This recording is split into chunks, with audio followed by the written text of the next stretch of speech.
Welcome to one more edition of Off the Cuff or OTC. And I guess today, the Prime Minister once said, I think during election campaign in UP, he said that economists from Harvard have been proven wrong. And this is hard work versus Harvard. So I think Harvard has not quite won that battle, but Harvard's competition, Princeton has won that battle. Because Surjit Bhalla, noted economist, Prime Minister has included him in his Economic Advisory Committee. Surjit is a wonderful intellectual. The most important thing is he's never afraid to speak his mind, and he takes risks, both as a columnist, as a writer, both as a columnist writer and as an economist. So Surjit, you have a new book now, The Wealth of Nations. It's a bit cautious compared to your columns. No. But we shall forgive you for that. Look forward to the conversation. I am privileged also that I am being led in this conversation by Nandan Nilekani. Nandan, thank you very much for agreeing to do this. No, I think I had a chance to read your book, Surjit. It was fascinating. But I think to me, the key theme that you were making is that education trumps everything, that education is the basis for society's improvements and so on. So can you explain what you had in mind when you say that education is the thing that has changed the world in the last 60 years? Let me quote from Neil Ferguson, one of the leading intellectuals in the world. And if you go and just type in while you're doing your social media, the 6 killer apps of development, of growth, okay? And this was a TED Talk back in 2011 or 12. So he labels these, and it's all about what is the big story of our times? The Industrial Revolution, and how the Western advanced economies are so much richer than the rest of the world, right? This is what we grew up with, this is a fact, and this is the divergence between the incomes of the West and the rest is huge. So this has been a much-studied topic by the economists, by political scientists, by sociologists, and what Neil Ferguson summarizes this literature by saying that the 6 killer apps of growth, okay, we're now talking about growth, and we'll perhaps get into distribution later, is competition, the wealth of nations, this is Adam Smith himself, science, and that's technology, property rights, and this has been a favorite amongst the economists, that property rights is what distinguishes Argentina and Brazil from Western Europe and the US. Modern medicine, which really is part of the same. Consumerism and work ethic. Notice, education not mentioned at all. So that's the first fact that, and as an aside, that it was only in 1960 when what I think the leading economist of the 20th century, a person called Gary Becker, who wrote that really education determined income. Prior to that, amongst the economists, amongst the intellectuals, etc., not amongst the people instinctively knew what determined income, but amongst all the economists, etc., it was your connections, which school you went to, whether you went to Harrow or Eton or Doon or whatever, and education was just by the by. It was and there was a term for it, social capital. So your social capital determined your income. Now, we had, for whatever reason, and I think education is behind the reason why the US trumped England in the 19th century, why the Industrial Revolution happened, and so on and so forth. But let that be. What we know is that in 1960, at the same time that Gary Becker was writing about how education determines income, there was another Nobel laureate by the name of Gunnar Myrdal, who wrote something, a 3-volume essay, 3 volumes of books, called The Asian Drama. And in that, he basically gave up Asia for dead. That is, you know, Asia has no hope, particularly India and China, the 2 largest countries in Asia. And what happened? The biggest revolution, and there's a third revolution that's coming. The one revolution was the Industrial Revolution. The second revolution is what I try and address in this book, is the last 60 years, or last 40 years, to be more precise, is the revolution in the developing world, who suddenly, nobody thought that they would grow at the exponential rates that they have. And it's not just China, and it's not just India, and it's not just Korea, it is not just Singapore, it is not just Chile, it's not just Brazil, you know, the entire mass. And sub-Saharan Africa is now catching up with it, that the reason these economies grew and grew so fast was because of education. So the major thesis in this book is that education is a determinant of everything that we know and call development and growth. No, but when you talk education, are you referring to mass, primary, and middle school education? Are you talking about graduate education? What is your... It is, you know, before we run, we need to walk. And you can't do, and this is one of the things I mentioned in the book as to where India went drastically wrong, was in emphasizing higher education at the expense of primary and secondary education. We did that, and that was because of a certain concept. And at that time, when we started doing it, that it wasn't recognized that education was wealth, or Gary Becker hadn't quite arrived when Nehru started the temples of wisdom called the IITs. But most developing countries really, and starting with China, but Korea, Malaysia, you name it, started broadening the base. So therefore, primary education is very important, secondary education is very important, and today, in today's globalized world, higher education is very important. So, but you can't get to higher education unless you first do primary and secondary. So you're saying the choice of investing in higher education, and assuming that you had a limited budget, and the choice was either higher education or primary, let's say, if that was the binary at that time, was that the biggest single strategic mistake made post-independence? I would count it amongst, you know, I don't want to say the biggest, but amongst you have many in your list. So we made 2 big mistakes. One, not emphasizing sanitation, because that really affects everything. And the second mistake was in not broadening the base of education. Did it have to be either or? See, higher education, you might say an IIT takes a lot of money to build. First of all, a lot of the early IITs had foreign aid, they were foreign supported. Yeah, all of them actually. All 5, yeah. The top 5. Second, in the overall scheme of things, it didn't have to be an either or thing. It's not as if because you built these higher institutions, you had no money left to do school education. Or was it because primary education or school education wasn't sexy enough? Exactly. No, I think, look, it's never either or.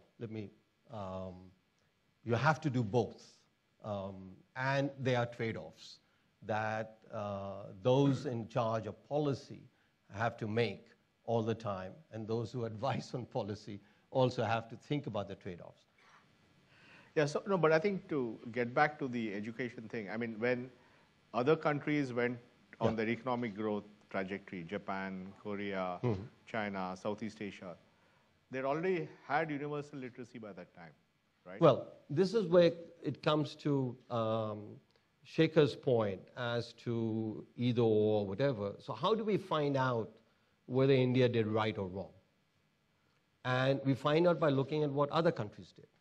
And other countries, the reason they got to higher literacy is because they started with expanding the base and then proceeding First learning to walk and then attempting to run.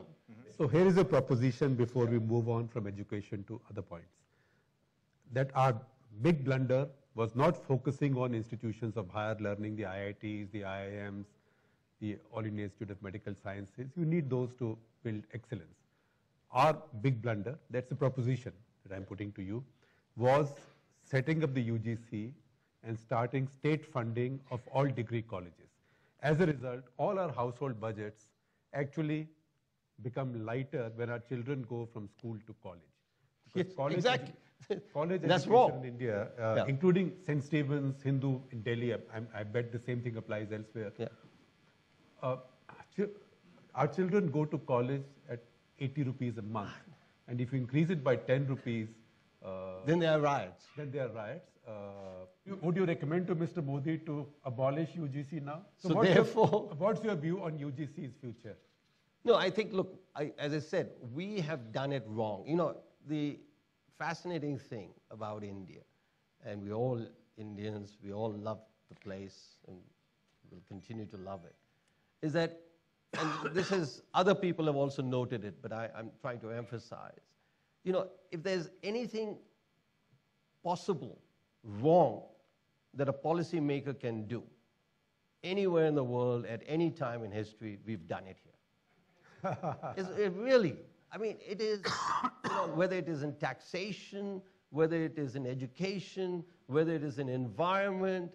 I mean, you know, in some sense, we need a revolution, and I think that revolution is going to come about because of the revolution of education. Let me just express to you what we've lost. And here's a comparison, which I discuss in the book as well. The India-China comparison. Between 1500 and 1980, per capita incomes in India and China were about the same. We were about the same, plus minus 10, 15, sometimes China was rich, sometimes India was rich, the same for 480 years. And then in the short space of 30 years, China leapfrogged, and their per capita income is 2.5 times that of ours. That's our opportunity I cost. think it's a bit more than that. No, that's I'm saying PPP terms, but yes, in dollar terms, it's 4 times. 4 times, yeah. My question is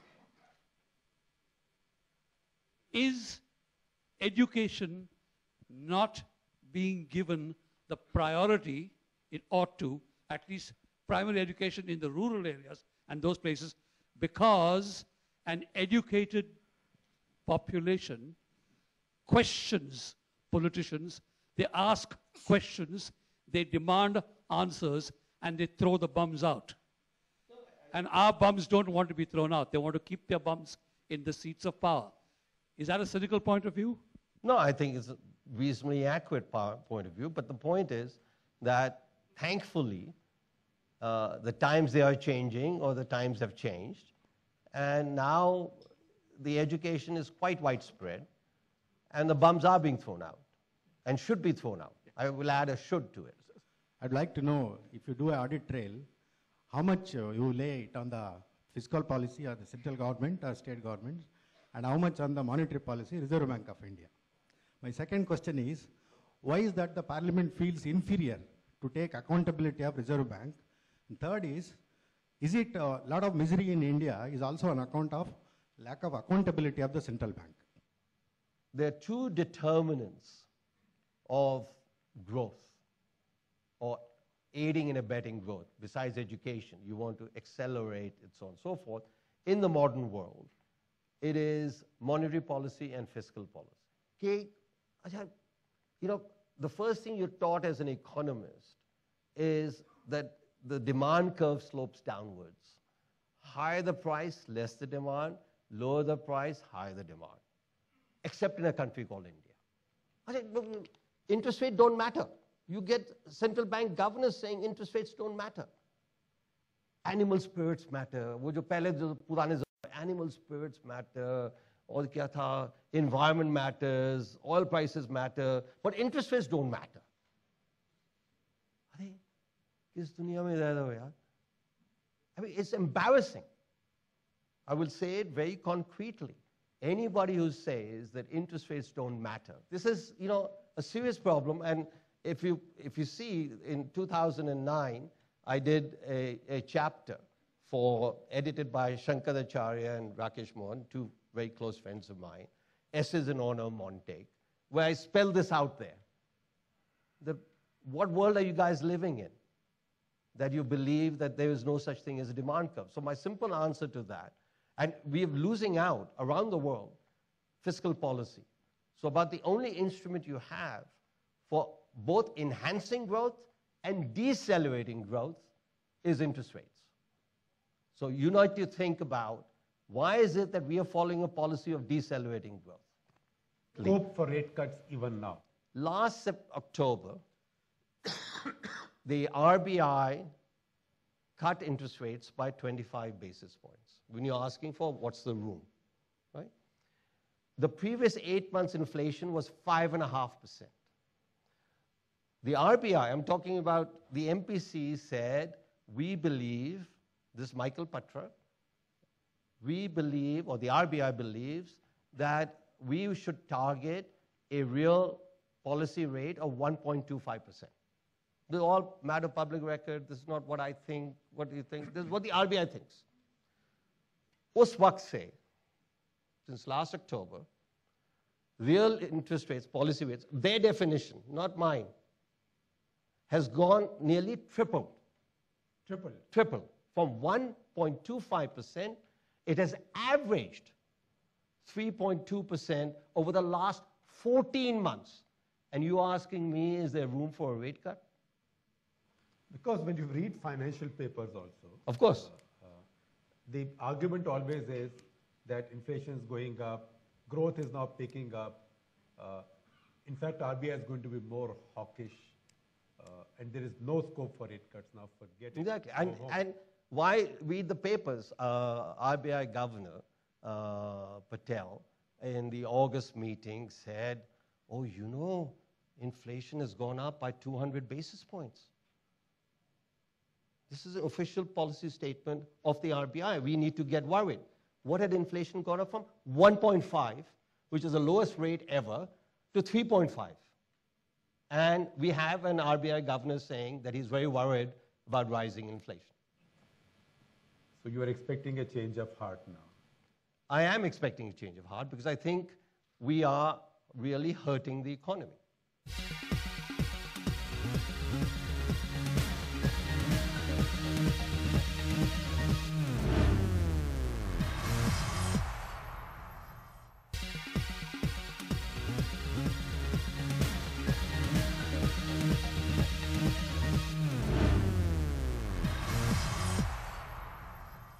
I'm Sucharita Ishwar. The recent World Bank study shows that more women are being educated. In fact, there are more women engineers coming out than male engineers, but their participation in the workforce is declining from 35% in 2005 to 27% in 2012, and declining further. So I'd like to know your perspective on what you think about that. You spoke about education being the great decider and contributing to prosperity, economy, etc.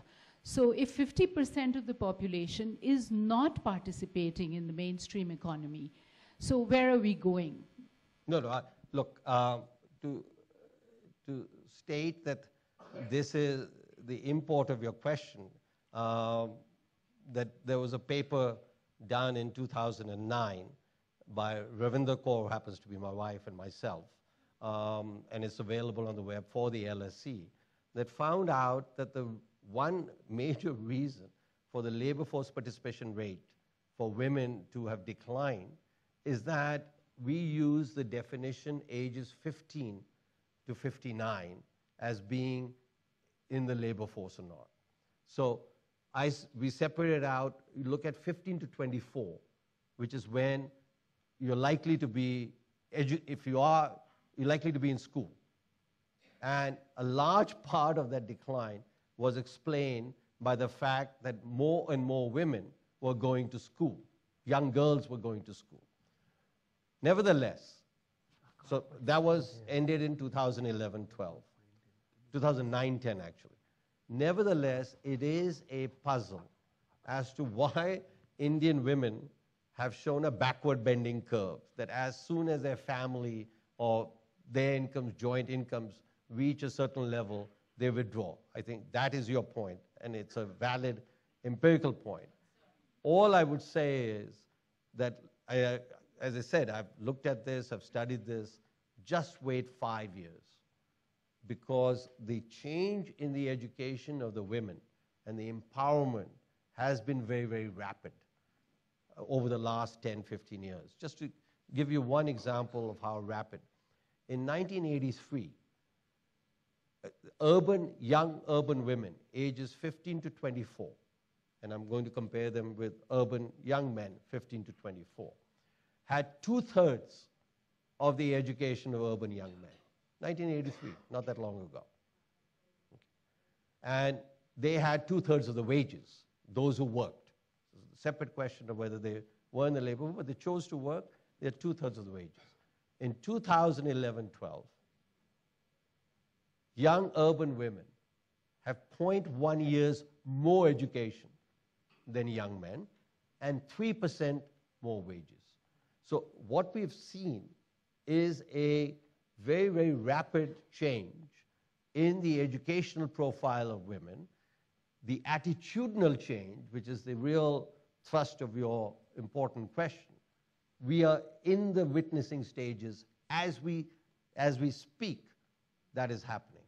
So all I'm saying is, let's wait even till next year when 2017-18 NSS data comes out. I think we'll be quite surprised by this. But it is a puzzle. Let's leave it as a puzzle. Education is part of the puzzle, but not all of it. And if I'm right, education is all of the puzzle. My name is Madan Bahal. You mentioned about the difference in socio-economic development of China versus India. Did education play a role, or the education policy play a role between where these two countries stand today in terms of socio-economic development? That's one. Of course, everything that was wrong about India was because of Congress and UPA. Is the BJP trying to do anything right, or the current government trying to do anything right that's trying to fix this policy? Look, let me take the easy second part. Look, look, of course, you know, by definition, if a party has ruled India from 1947 to 2014, and only 10 years there was some other party, then it has to be, by definition, good or bad, it has to be the Congress. I mean, you know, it's a no-brainer. So only after now 10 years or so we'll be able to think about making the comparison between, you know, left of center and a right of center. I like to think of it in terms of left of center and right of center, whether the profit motive is evil or the profit motive is not evil, Fabian socialism versus market socialism. And another example of the changing of the old elite and the new elite, etc., is that we all talk about crony capitalism. What we had in India, and we still have, but it's changing, was crony socialism. So I just want to plug that in, that it is not. So that's the easy part. The more difficult question, China versus India. Very important, yeah. China versus India, you know, they are very, look, I'll give you two reasons why the growth rate of China happened, why the divergence started to take place from 1980 onwards. The first was the education, which had already happened before, okay? And remember, the Chinese had, you get educated, go work in the fields, okay? So if we made mistakes, those guys have made equal mistakes. But that was prior to 1980. Post-1980, they're making mistakes. Another example of the mistakes in China versus the mistakes in India is the sex ratio. So the Chinese felt they needed to control population growth. So therefore they said, okay, you can have only one child. That was their approach. Our approach, which thankfully didn't succeed for too long, so it's not even an approach, was Nasbandi. But after that, it was, okay, development will take care of itself and so on and so forth. The fertility rate, the replacement fertility rate in India today is 2.1%. Okay? So we did it our way. And I think eternally thankful of our way rather than their way. So it is not as if, growth is the only consideration. So what does this mean for people like us who don't understand? Replacement fertility rate is 2.1%. That means that an average couple, I was going to say an average woman, it is an average woman, that they will have 2 kids over their entire fertility cycle, and that's what you need to replace the population. So the reason our population growth rate is now down to 1.1, 1.2%. I mean, so one of the big shockers in the future is how fast our population growth rate will decline. So all these Pew projections and all will all come. The UN is living in another world. Yeah, that's the way they projected our Along HIV, with the RBI. our HIV figures. Yeah. You're So saying they are. UNDP chief is coming But into Delhi. so coming back, so the other thing that China did, the first form of reform, which I think is not a bad phrase, was agriculture.